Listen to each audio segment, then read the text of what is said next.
From ContainerDays Hamburg, this video is proudly presented by Dux IT. Yeah, my name is Alexander, and I'm solutions engineer at Couchbase. Actually, I'm completely not a Kubernetes guy and not really a cloud native guy. I'm a database geek with over 20 years of experience in all possible database related technologies, primarily with relational databases, Oracle, MS SQL, Firebird, you name it.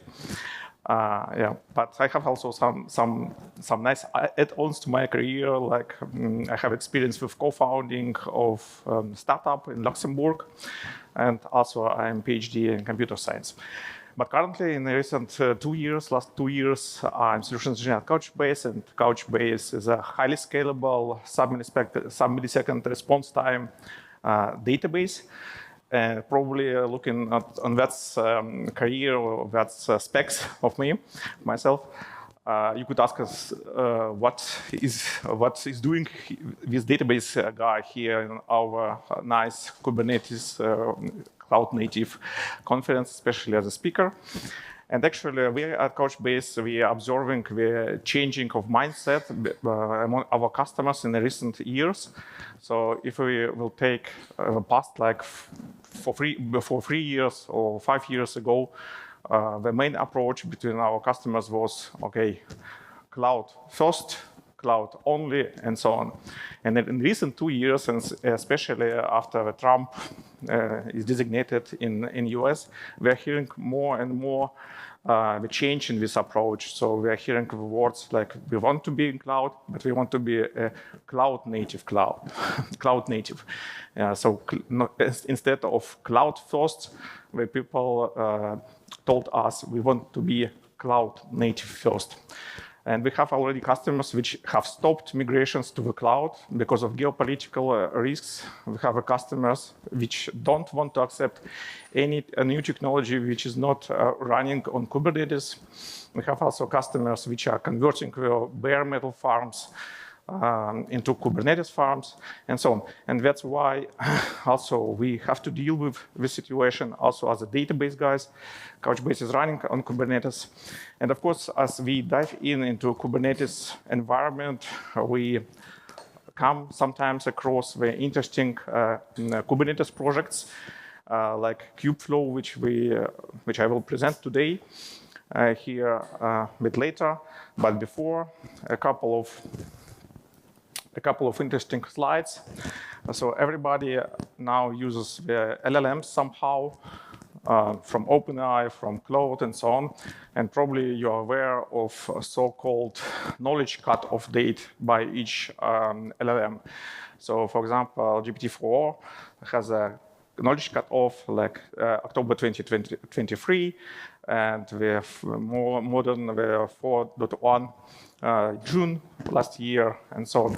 So that means that this LLMs has been trained on the data available until that time. But the interesting thing is that they have been released at least half a year later. So those companies like OpenAI and Anthropic, they gathered the data sometimes, and then they needed 6 months period of time, like to release the LLM into the public. And that means that they have to process a huge amounts of data, like petabyte of data. And they do need this amount of time, not because of lacking of hardware. They actually do have a huge amount of compute. So, for example, starting with more than 20,000 NVIDIA GPUs by OpenAI, and Meta has even more for Llama training. And so that means we have a huge amount of data, we have a huge amount of compute resources, and we have a lot of compute tasks which should be parallelized, which should be orchestrated, which should be handled for failures, and so on. And especially failures in the hardware area are really critical for these providers, for these companies. So, for example, Grok XAI adopted running machine learning operations on Kubernetes, specifically because the GPUs fail relative often. Yeah, so I'm not sure, do you know or not, but when NVIDIA delivers the rack of GPUs, inside of a rack, there are spare units already integrated. Yeah, so we have like active GPUs in the rack, and we have immediately integrated the spare units because the failure rate, especially by new hardware, is relatively high, even by such providers like NVIDIA. And so, of course, if you have a hardware failure in your pipeline, which works like for months, it's not so nice, and you have to be able to handle such exceptional situation.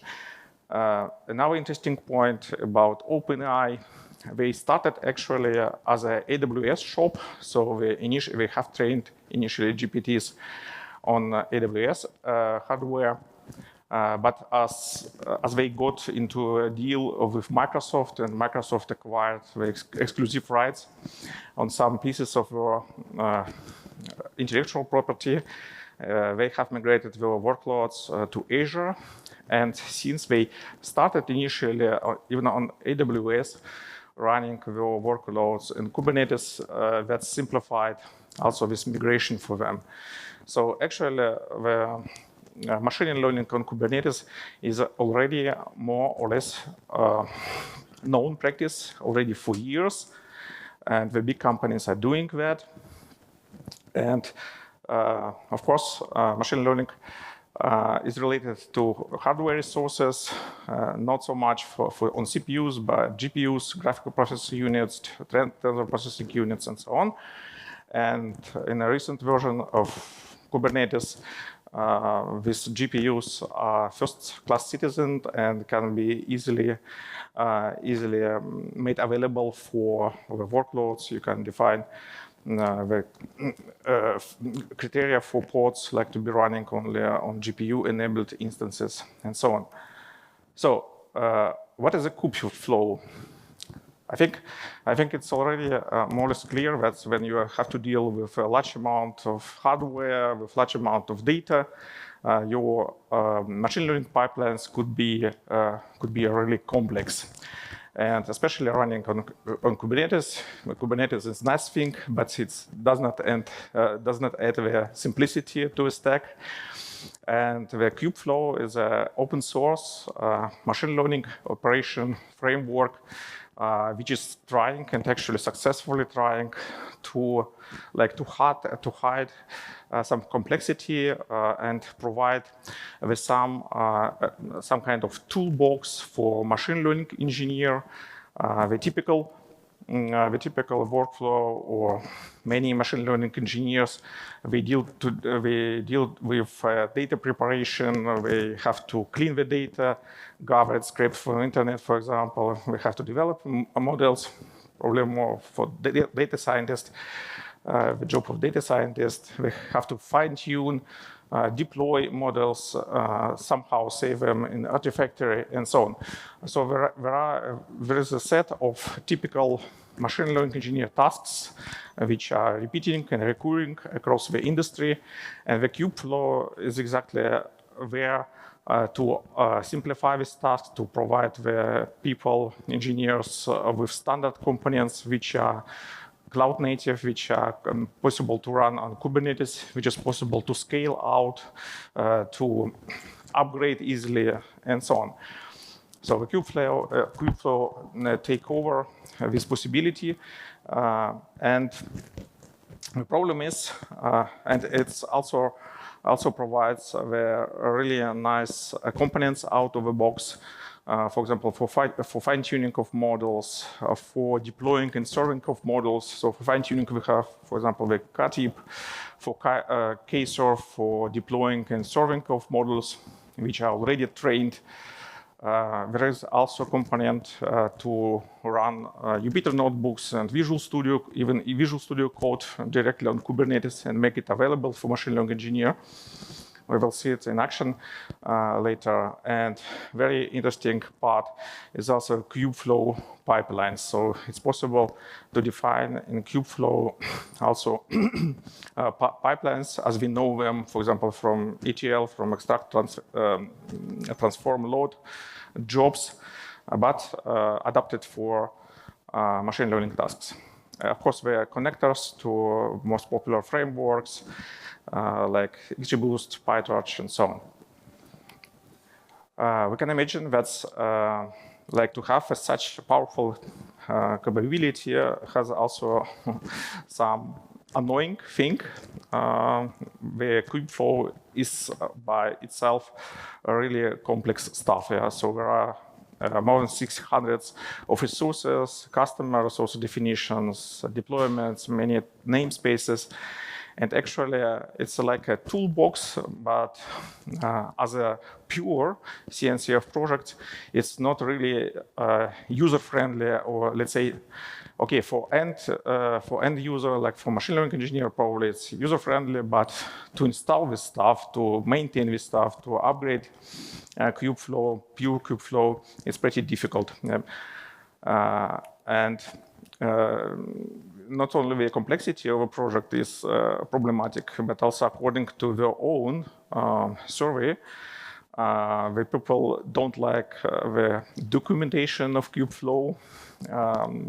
It's not sufficient, it's complex, and it's also difficult to set up the secure environment out of the box, and so on.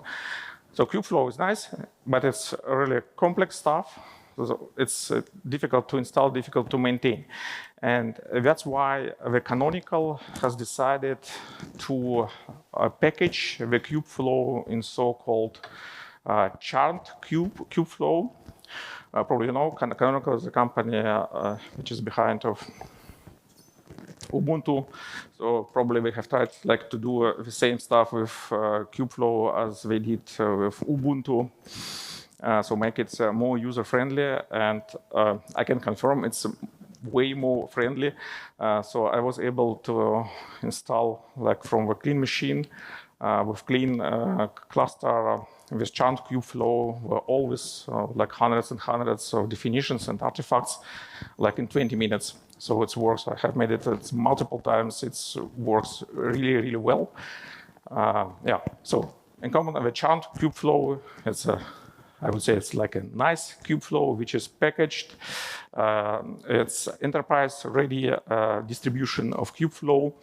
It can be easily deployable on a cloud service provider or even on local machines with micro K areas. Yeah. Okay. The Charmed Kubeflow is designed to work with Juju. That's also application lifecycle management tool, and it works really nice. The installation steps are pretty simple. So we're spinning up a Kubernetes cluster, install Juju, add this model Kubeflow. So the Juju has their own hub where the models are already predefined. And we simply deploy and configure the database access. So as I mentioned, I have installed this stuff like recently today, actually again, and it's really not so complex stuff. After the cluster is up and running, we simply add. By issuing command, we add Kubeflow with Juju. Afterwards, we deploy this Kubeflow charms.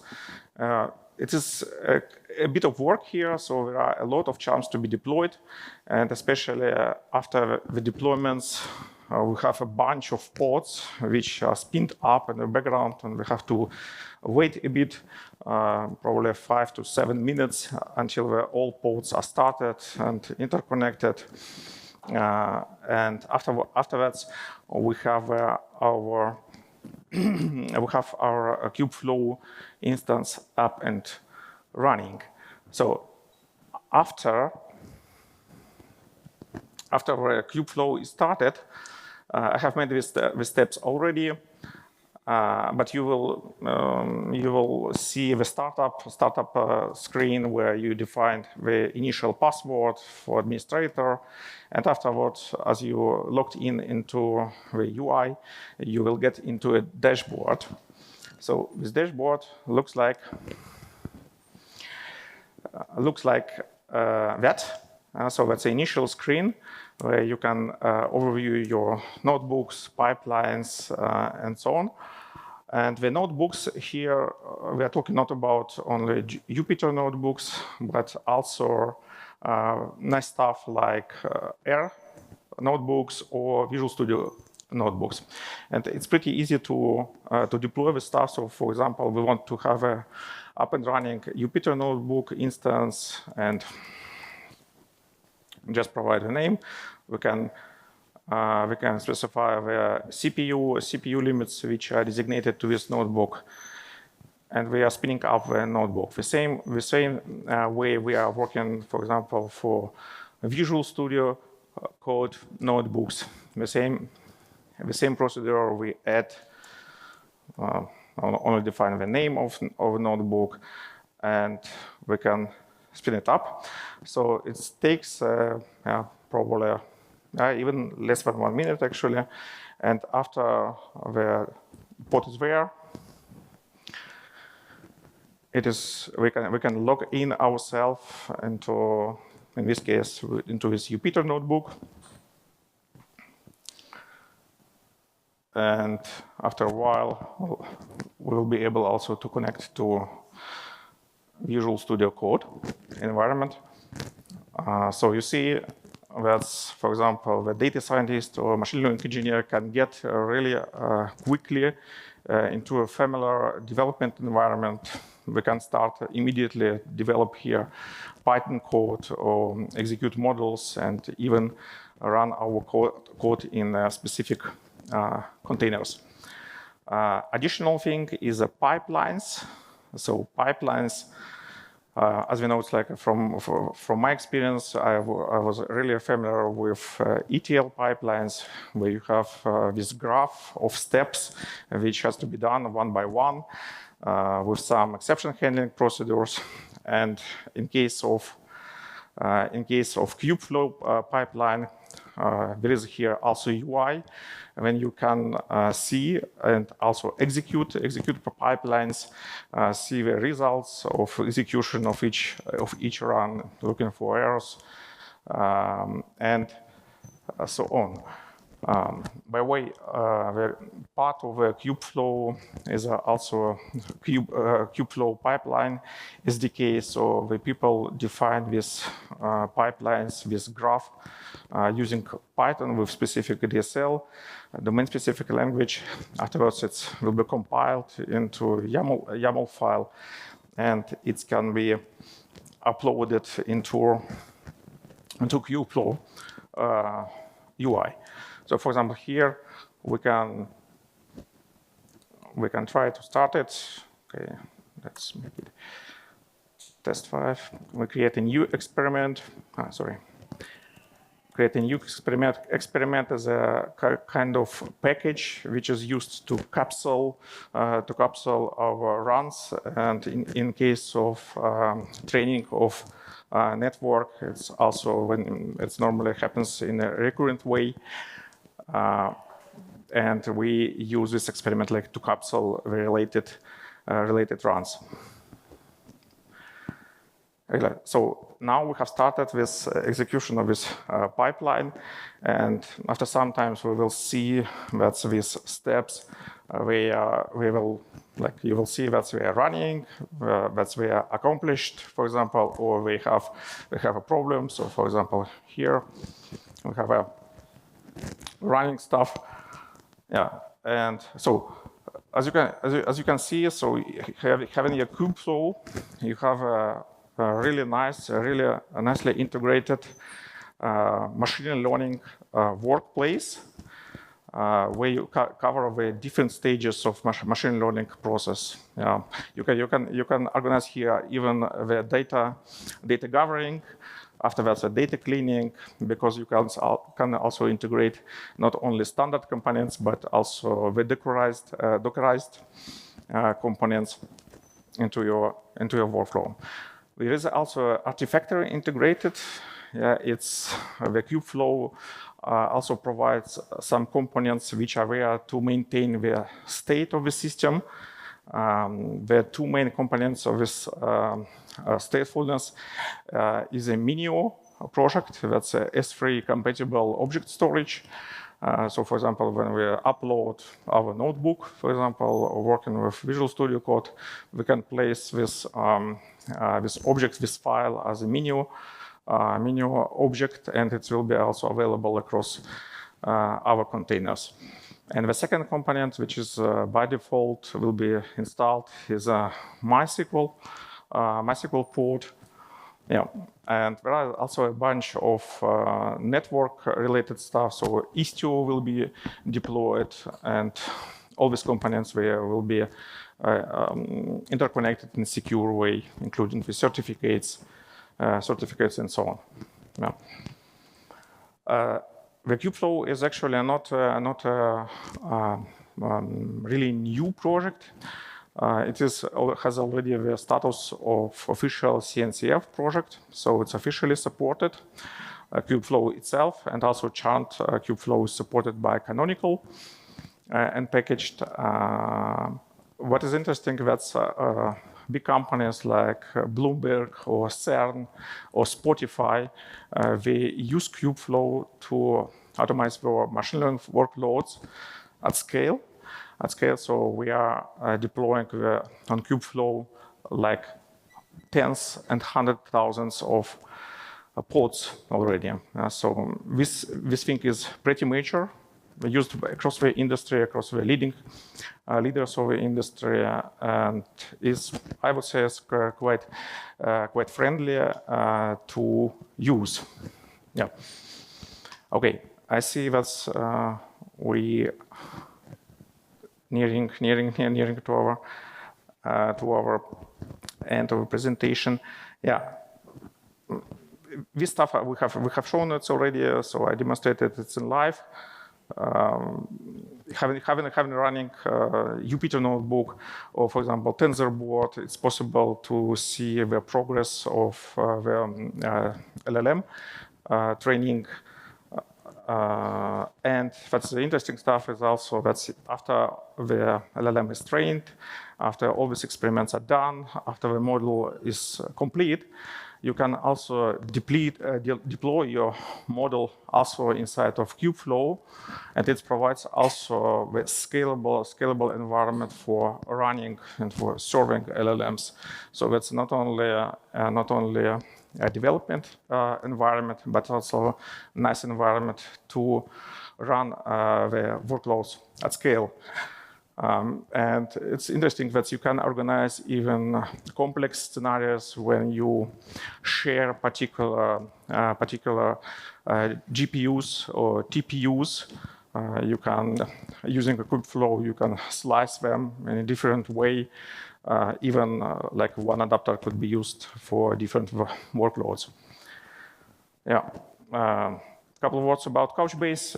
As I said, we are confronted actually by this increasing interest for Kubernetes, and we provide out-of-the-box autonomous operator level 5, so it's possible to deploy the Couchbase using, for example, Helm chart, and have it automatically scaled out or scaled in depending on particular thresholds, for example, the CPU load on pod.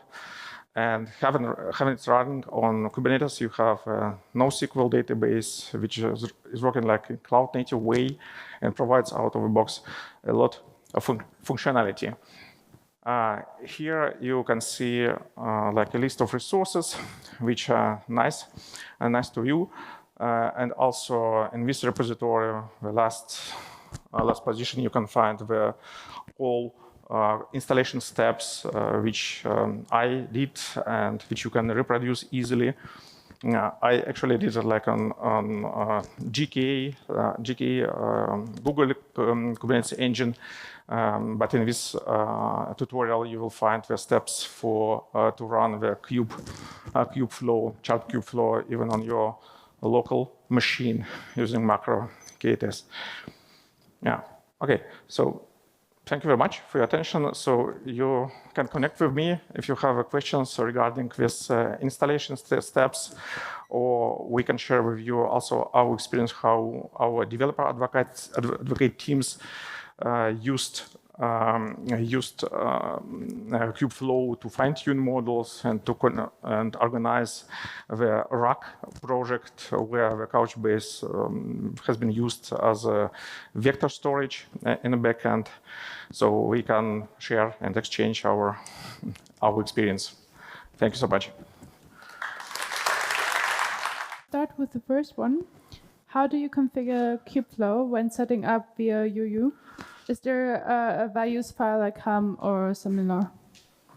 No, actually, there is like a default configuration for Kubeflow model in Juju, and you deploy it practically with 2 commands. Like you add the model first of all into a cluster, and afterwards you deploy it. So there is no particular configuration out of the box. You can probably do it. I'm not sure. I have used only the standard way, at least. That's the standard installation is really straightforward. Okay. Can you deploy and update Charmed Kubeflow via GitOps, for example, Argo CD? Yes, for sure. For sure. Next one is, considering its huge resource requirements, should you set it up in a dedicated cluster separate from the production cluster where the interference happens? Yeah. Okay. The Kubeflow will be deployed, and the whole security and resource management happens via profiles, and the profiles they are mapped to the namespaces in Kubernetes. So actually, like here, organizationally, it's separated from our namespaces. So organizationally, it should not be a problem. But of course, if you have like a concurrent situation when the pods are competing for resources, it makes sense like to separate this stuff from each other. But like organizationally, it's possible. Okay. And so for the last one, do you have tips? Oh, there's a new one. Great. Do you have tips how to easily enable data scientists to try Kubeflow? We have already managed Kubeflow with Vertex AI. Okay, so I suppose that the data scientists they don't want to deal with installation of Kubeflow or any software. So probably you have to prepare for them with convenient and ready to go environment. With Kubeflow, it's quite simple. You have seen we were able to access the typical or more very commonly used tools like Jupyter Notebooks or Visual Studio Code very quickly via UI. So if they have an easy access to those tools, I think they will also keen to use it. Yeah.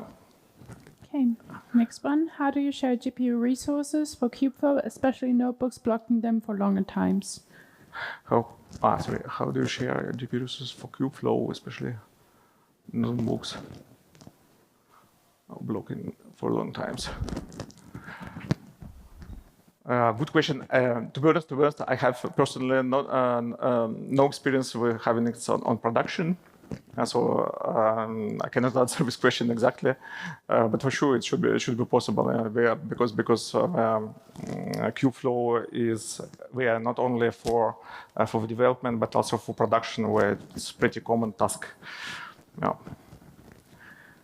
Okay, how complex is pipeline creation for data scientists, or is it a task of ML or ML ops engineers? What is your opinion about it? Yeah, so as I mentioned, these pipelines, they are defined in Python. Yeah, there is a specific desert syntax for that. Actually, it's pretty common to use the Python with DSL extensions for defining the graphs, also in ETL processing.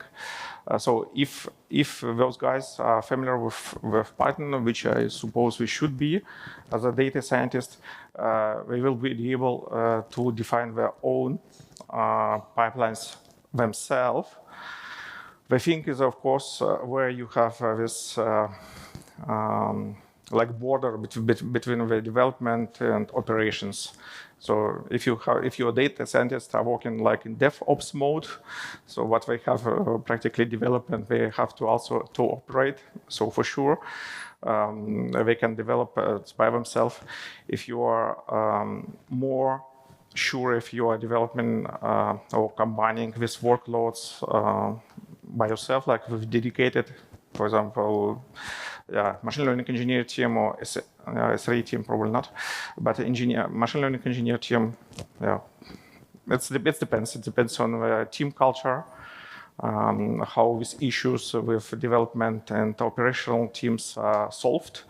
Not all the time we are best buddies, the developers and the administrators. So it depends. 2 more questions. How do you get the data ML scientists to leave notebooks and use pipelines instead? You should probably you shouldn't force the people to leave notebooks, because the notebooks are a nice thing to have something quick and dirty to make experiments, and the data scientists do love notebooks. So why to force them to avoid this tool? They can use it simply for prototyping, for experimenting, and so on. But as soon as the code is approved and ready to go, you simply can capsule it or integrate it into a pipeline. Using the pipeline SDK. There's a KFP SDK for that. Okay, and the last one is it possible to set up and use only parts of Kubeflow, for example, only the model registry? As far as I know, no, but I'm not sure in this case. The beauty of Kubeflow is you have a whole stuff like combined, up and running. Also, the installation of network is really simplified. So with Istio, you will get like a mesh of network services, which are already interconnected, which are already maintained with certificates, which is not so easy a task actually. So I can understand that's probably if you have it in place the existing infrastructure and existing components, which you should not, which you don't want to have it doubled. Good question. I will look into.